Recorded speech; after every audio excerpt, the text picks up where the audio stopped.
नमस्कार, नवतेज टीवी देख रहे हैं आप और मैं आपके साथ हूं चंदा यादव। खबरों की शुरुआत करेंगे। प्रधानमंत्री नरेंद्र मोदी आज तेलंगाना दौरे पर रहे, जहां उन्होंने जगत्याल में एक जनसभा को संबोधित करते हुए विपक्षी गठबंधन इंडिया पर जमकर निशाना साधा। प्रधानमंत्री ने कहा, लोकसभा चुनाव का ऐलान हो चुका है और दुनिया का सबसे बड़ा लोकतंत्र का उत्सव प्रारंभ हो चुका है। पीएम ने कहा, इस बार 13 मई को तेलंगाना के लोग नया इतिहास रचने वाले हैं और 13 मई को तेलंगाना में होने वाला मतदान विकसित भारत के लिए होगा। इस दौरान पीएम ने कल मुंबई में इंडिया गठबंधन के शक्ति प्रदर्शन पर भी निशाना साधा।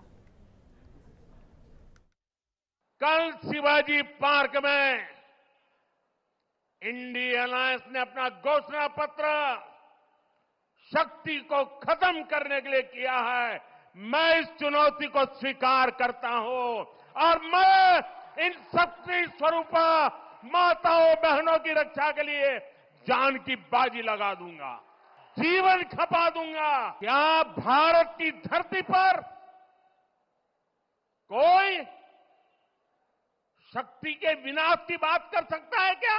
हमने तो चंद्रयान की सफलता को भी किसको समर्पित किया?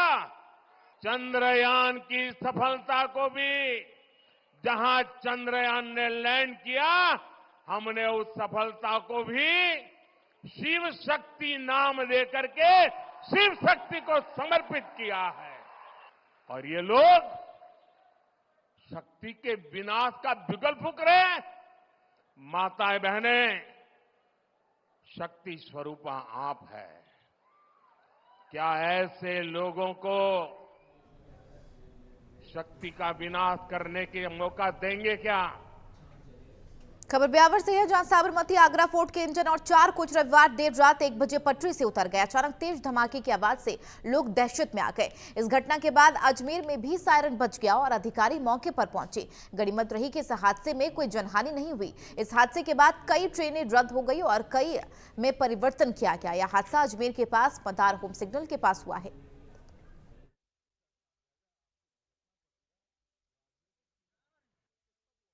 आज दिनांक 18 मार्च को गाड़ी संख्या 12548 जो कि साबरमती से आगरा की तरफ जा रही थी, उसका अजमेर के पास मदार के होम सिग्नल पर अवपतन हो गया। इस डिरेलमेंट के कारण से इंजन और 4 जो जनरल के डब्बे थे उनका अवपतन हो गया है। हमारे अधिकारी जो है दुर्घटना स्थल पर तुरंत पहुंच गए हैं। कोई भी जनहानि नहीं हुई है इस पूरे घटनाक्रम में और कुछ जो मामूली चोट लगी थी पैसेंजर्स को, उनको तुरंत ही पास के अस्पताल में ले गया गया है। हमारे जो दुर्घटना राहत गाड़ी होती है वो भी साइट पर पहुंच चुकी है। राहत पहुंचाने का काम तुरंत कर दिया गया है और जो रिस्टोरेशन का काम है वो भी शीघ्र कर दिया गया है। ये गाड़ी संख्या 12548 साबरमती से आगरा कैंट जाने वाली गाड़ी है। इसमें रात को लगभग 1 बजे की बात है, जबकि यहाँ पे ये गाड़ी दुर्घटनाग्रस्त हो गई और दुर्घटनाग्रस्त होने के बाद इसका जो लोकोमोटिव है और 4 कोचेस ये डिरेल हो गए। इस दुर्घटना में 2 लोगों को केवल मामूली चोटें आई हैं।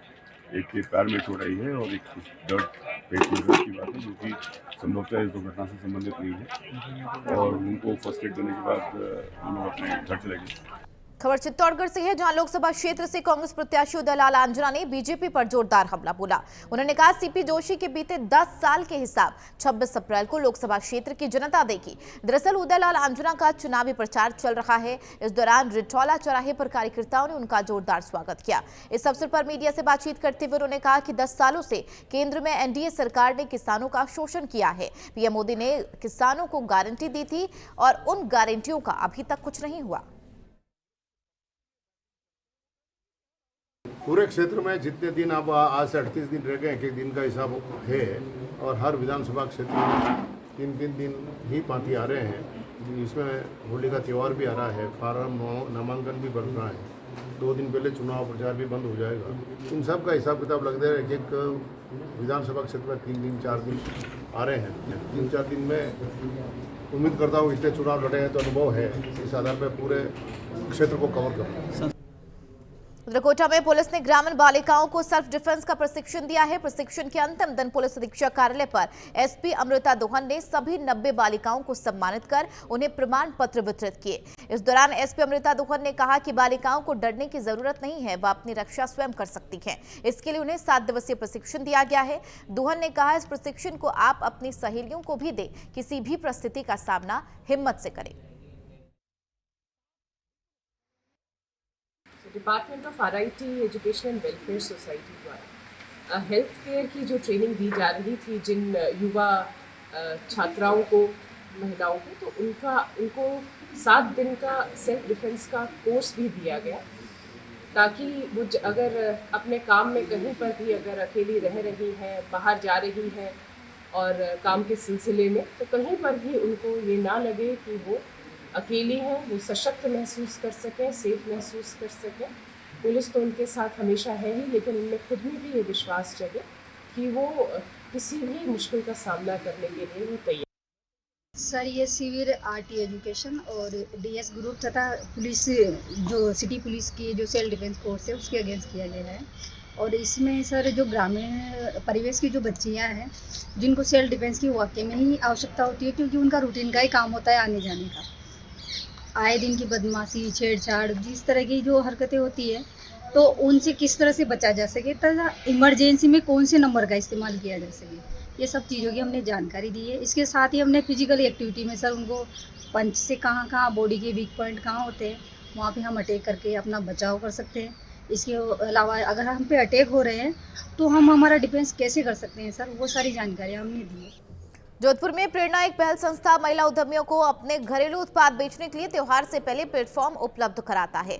इसी के तहत जालौरी गेट स्थित ऑक्सफोर्ड स्कूल में 3 दिवसीय हस्त उत्पाद बिक्री मेला लगाया गया। इस मेले में रसोई से जुड़े खान पान की वस्तुओं, महिलाओं के पर्स सहित घरेलू उत्पादों का विक्रय किया गया।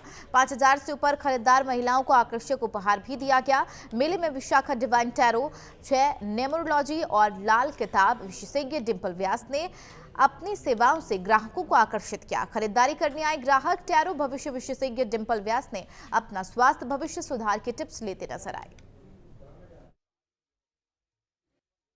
और यहाँ पर प्रेरणा शॉपिंग मेला लगा है। मैं विशाखा डिवाइन टैरो कार्ड से डिंपल व्यास बात कर रही हूँ। I am a numerologist and tarot reading and master in Lal Kitab astrologer. और आज पूरे दिन मेरी तरफ से आप लोगों के लिए फ्री प्रेडिक्शन रहेगी। आप कोई भी कुंडली regarding, numerologist regarding and tarot regarding आप मुझसे आकर यहाँ पर अपने क्वेश्चन पूछ सकते हो और सोल्यूशन ले सकते हो। खबर यूपी के बस्ती जिले से है, जहां कोतवाली थाना क्षेत्र के बनेवन से यूपी एटीएस और एसओजी की टीम ने 2 अफीम तस्करों को गिरफ्तार किया और उनके पास से 8 किलो 290 ग्राम अफीम बरामद की है। मार्केट में अफीम की कीमत करोड़ों की आंकी जा रही है। एसओजी टीम प्रभारी जनार्दन प्रसाद और एटीएस प्रभारी सूरज कुमार तिवारी की संयुक्त टीम लगातार अफीम तस्करों के खिलाफ कार्रवाई कर रही है। ये दिनांक 17 मार्च को थाना कोतवाली की टीम, एटीएस यूनिट गोरखपुर की टीम और हमारे एसओजी की टीम ने चेकिंग के दौरान 2 व्यक्तियों को गिरफ्तार किया गया, जिसमें ये एक सेंट्रो कार सफ़ेद रंग की थी, उसमें 8 किलो 290 ग्राम अवैध अफीम जिसकी मार्केट वैल्यू करीब 1 करोड़ है, उसको बरामद किया गया।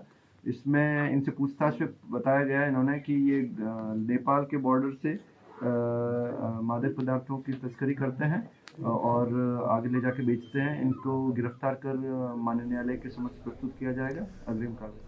यूपी के मुजफ्फरनगर जिले में पुलिस कांस्टेबल ने एक टीचर को गोली मार दी। आनंद फानन में उसे अस्पताल पहुंचाया गया, जहां डॉक्टर ने उसे मृत घोषित कर दिया। जानकारी के मुताबिक आरोपी कांस्टेबल शराब के नशे में था और वह रात के समय अध्यापक से तंबाकू की मांग कर रहा था। तंबाकू नहीं देने पर आरोपी पुलिसकर्मी ने इस घटना को अंजाम दिया है। वहीं पुलिस ने शव को पोस्टमार्टम के लिए भेज दिया और मामले की जांच में जुट गई है।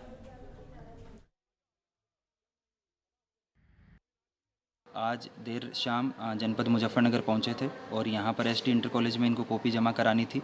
यहाँ पे एसडी इंटर कॉलेज का गेट बंद होने की वजह से ये सभी लोग अपनी गाड़ी बाहर खड़ी करके और विश्राम कर रहे थे। इसमें शामिल एक हेड कांस्टेबल चंद्र प्रकाश द्वारा जो धर्मेंद्र नामक व्यक्ति है, ये इनके साथ सो रहे थे और इनको ये बार बार सोने से परेशान किया जा रहा था और ये बार बार तंबाकू भी मांग रहा था। साथ में जो लोग हैं उन्होंने ये बताया है कि ये शराब के नशे में भी था। इसने धर्मेंद्र ने जब इस बात पे आपत्ति जाहिर की तो चंद्र प्रकाश के द्वारा इस पर अपने कार्बाइन से फायर खोल दिया गया, जिसमें कई राउंड गोलियां इसको लगी है। इस जो मजरूब है इसको तुरंत जिला अस्पताल पहुंचाया गया, जहां पे डॉक्टरों की टीम ने इसको मृत घोषित कर दिया, जिसके शव को मोर्चरी में। यूपी के जनपद अलीगढ़ के थाना लोधा इलाके के गांव में रिश्ते को शर्मसार कर देने वाला सनसनीखेज मामला सामने आया है। 6 वर्षीय मासूम भांजी को मामा ने चॉकलेट दिलाने का लालच देकर उसके साथ दुष्कर्म की घटना को अंजाम दिया, जिसके बाद आरोपी मामा को ग्रामीणों ने पकड़कर मारपीट कर जमकर उसकी मारपीट की, जिसके बाद सूचना पुलिस को दी गई। सूचना पर मौके पर पहुंची पुलिस ने आरोपी को गिरफ्तार करते हुए थाने ले गई। वहीं मासूम को मेडिकल प्रशिक्षण के लिए अस्पताल में भर्ती कराया गया है और मामले की जांच में जुट गई है।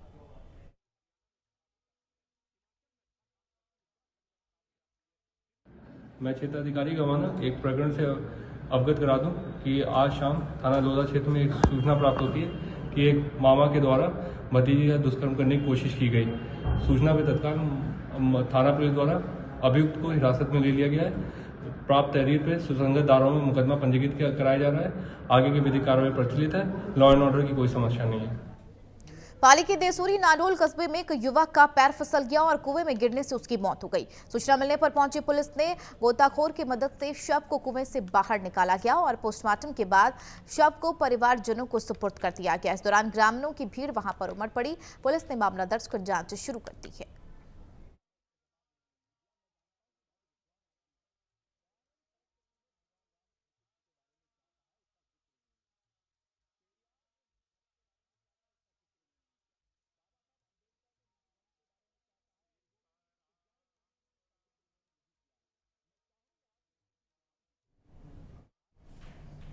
लोकसभा चुनाव के लिए तारीखों का ऐलान हो चुका है। बीजेपी, कांग्रेस सहित राजनीतिक दलों ने अपने प्रत्याशियों की लिस्ट जारी करना भी शुरू कर दिया।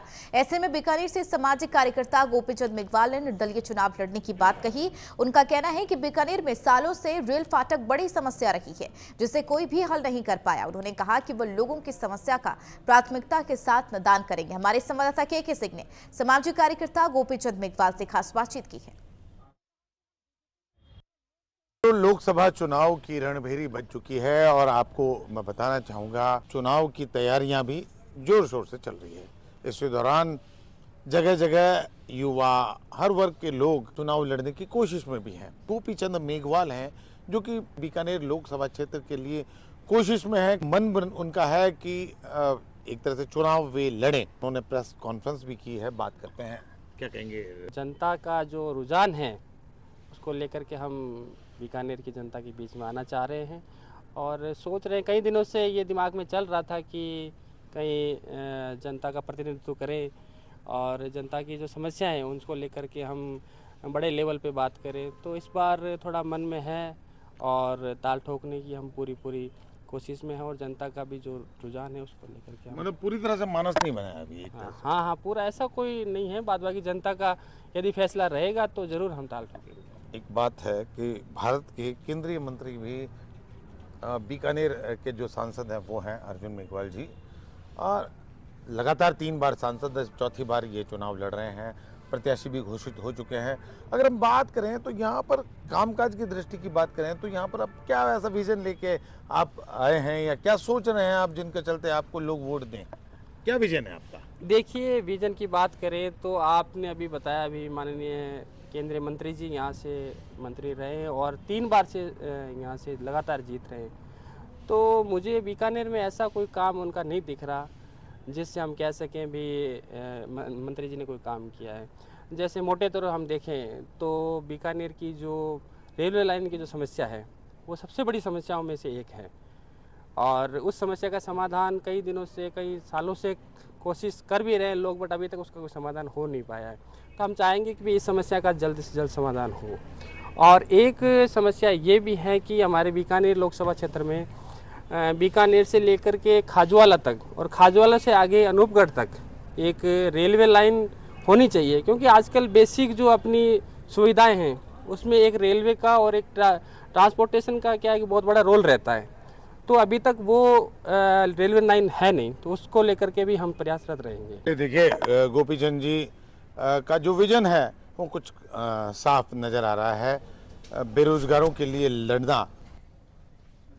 लोकसभा चुनाव 2024 को लेकर पुलिस अलर्ट मोड पर है। इसी के तहत डिडवाना पुलिस अधीक्षक के निर्देश पर जिले भर में एरिया डोमिनेशन के तहत पुलिस ने विशेष अभियान चलाया। अभियान के दौरान पुलिस की 36 टीमों द्वारा जिले भर के 150 स्थानों पर दबिश दी गई। इस दौरान पुलिस ने 20 बदमाशों को गिरफ्तार किया है। 24 अन्य असामाजिक तत्वों को भी गिरफ्तार किया। अभियान के दौरान एनडीपीएस एक्ट के तहत 1 प्रकरण और आबकारी अधिनियम के तहत 6 प्रकरण पुलिस ने अलग अलग थाने में दर्ज किए हैं। वहीं पुलिस द्वारा अवैध बजरी परिवहन करते हुए पाए जाने एक ट्रैक्टर और ट्रॉली को भी जब्त किया।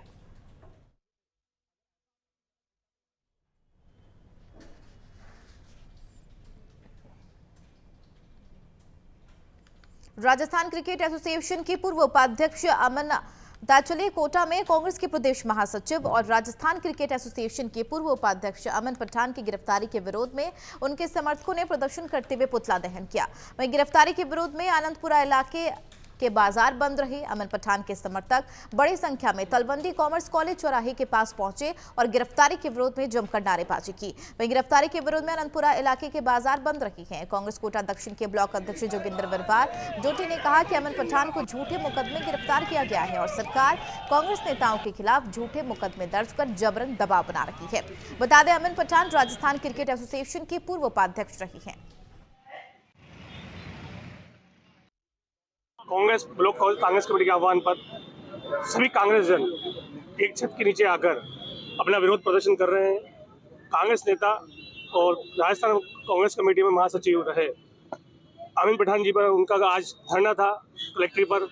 उसको देखते हुए उन्होंने आज प्रशासन ने द्वेषपूर्ण राजनीतिक कार्रवाई करी, क्योंकि गरीबों की हक की आवाज़ के लिए, आम जनता के लिए, आम लोगों के लिए, जिनके घर बेघर हो गए हैं, उन बेघर बस्ती वालों के लिए, उनकी आवाज़ उठाने के लिए हमारे नेता ने आवाज़ उठाई, जिसका नतीजा यह हुआ कि उनको झूठे मुकदमे में विरोध दर्ज किया उनके खिलाफ और उनको घर से उठाकर ये बोला कि हाँ भाई अब आगे क्या रहेगा आपका। आगे हमें ये रहेगा कि अभी कांग्रेस का हर कार्यकर्ता निम्न स्तर से लेकर बूथ स्तर से लेकर प्रदेश स्तर तक और राष्ट्रीय स्तर तक आज सब जगह ये कार्रवाई की जा रही है बीजेपी द्वारा।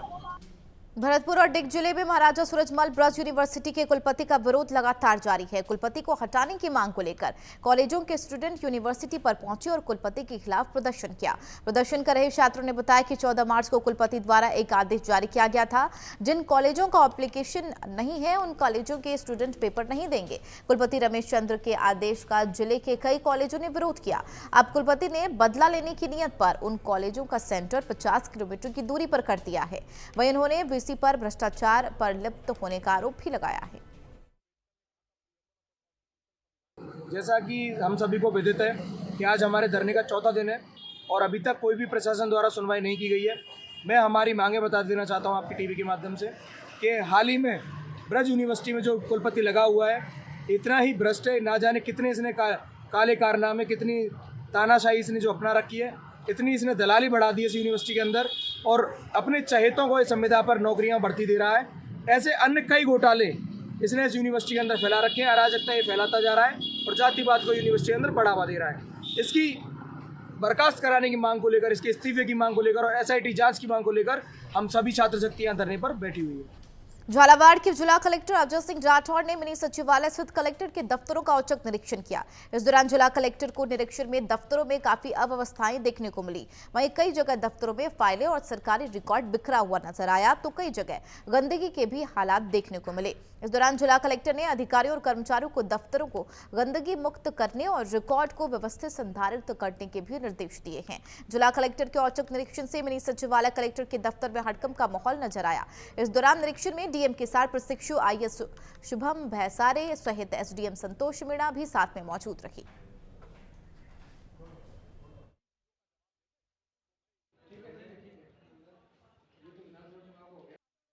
ये हमारा रूटीन का काम है। हमारे वार्षिक इंस्पेक्शंस होते हैं और उसके अलावा भी हम कभी कभी औचक निरीक्षण करते हैं। आज हमारा औचक निरीक्षण था। कलेक्ट्रेट में स्थित सभी विभागों के कार्यालयों का औचक निरीक्षण किया, उपस्थितियों के बारे में जानकारी ली, रिकॉर्ड के बारे में जानकारी ली और उनके क्या काम कर रहे हैं इसके बारे में जानकारी ली। सफाई व्यवस्था हेतु सबको निर्देशित किया गया है अपने अपने ऑफिसर्स को कचरा मुक्त रखे, अनावश्यक जो रिकॉर्ड है उसको रीड आउट करके रिकॉर्ड रूम। प्रतापगढ़ में नागदेड़ा रोड पर स्थित कुएं में एक युवक का शव तैरता हुआ पाया गया, जिसके बाद इलाके में हड़कंप मच गया। मौके पर पहुंची पुलिस ने शव को कुएं से निकलवाकर पोस्टमार्टम कराकर परिजनों को सुपुर्द कर दिया और मामले की जांच में जुट गई है।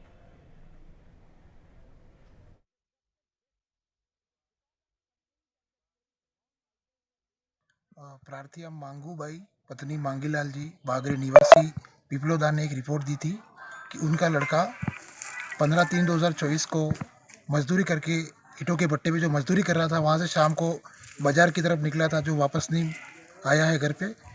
इस पर गुमशुदगी दर्ज की थी थाना अरनोद पर और आज दिनांक 18/3/2024 को दौरान तलाश इसकी लाश नागदेड़ा रोड पे कुएं में तैरती हुई मिली, जिस पर लाश को ग्रामीणों की मदद से हॉस्पिटल लाए हैं और उस लाश को उसके भाई नंदू ने अपने भाई राजू की लाश होना शिनाख्त किया है। इस रिपोर्ट पर मर्ग दर्ज कर जांच।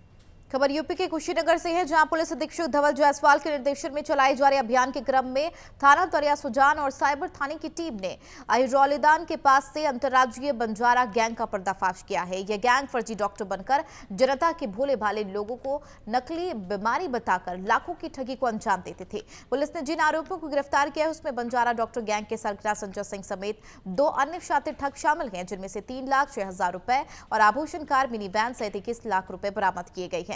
फिलहाल पुलिस अभी तक ऐसे 12 खातों को फ्रीज कर चुकी है। जनपद कुशीनगर क्षेत्र के अंतर्गत थाना दरिया सुजान और साइबर टीम ने एक सराहनीय कार्य करते हुए अंतर्राज्यीय बंजारा डॉक्टर गैंग का फर्जीवाड़ा जो था उसको पूरा पर्दाफाश किया है और इसमें 3 व्यक्तियों की गिरफ्तारी हुई है, जिनके नाम संजय सिंह बंजारा, बंटी सिंह बंजारा और समीर बंजारा है। इनके पास से 3 लाख रुपए से अधिक नकद की बरामदगी हुई है। साथ ही साथ बेशकीमती जो हीरे जवाहरात और सोने और चांदी के आभूषण हैं उसको भी बरामद किया गया है। साथ ही साथ एक बुलेरो, एक मिनी वैन जिसमें ये अपराध कार्य किया करते थे उसको भी बरामद किया गया है। कई फर्जी आधार कार्ड, सिम और पासपोर्ट और इस तरह की चीज़ें भी इनके द्वारा। जल जीवन मिशन में करोड़ों रुपए के घोटाले मामले में ईडी पूर्व मंत्री महेश जोशी पर शिकंजा कसते हुए नजर आ रही है। एक बार फिर से ईडी ने पूर्व मंत्री महेश जोशी को शॉर्ट टर्म नोटिस भेजकर प्रमुख 11 बिंदुओं को नोटिस में दर्ज कर बिंदुवार जानकारियां मांगी है। वहीं पूर्व मंत्री ने ईडी से 15 दिन का समय मांगा। हमारे संवाददाता सुरेंद्र सोनी ने पूर्व मंत्री महेश जोशी से खास बातचीत की। जल जीवन मिशन में हुए घोटाले को लेकर के लगातार ईडी जो है वो राजस्थान सरकार यानी कि पूर्ववर्ती सरकार के पीएचडी मंत्री महेश जोशी पर लगातार शिकंजा कसती हुई जा रही है। अब हालांकि एक बार फिर से उन्हें नोटिस भेजा गया है।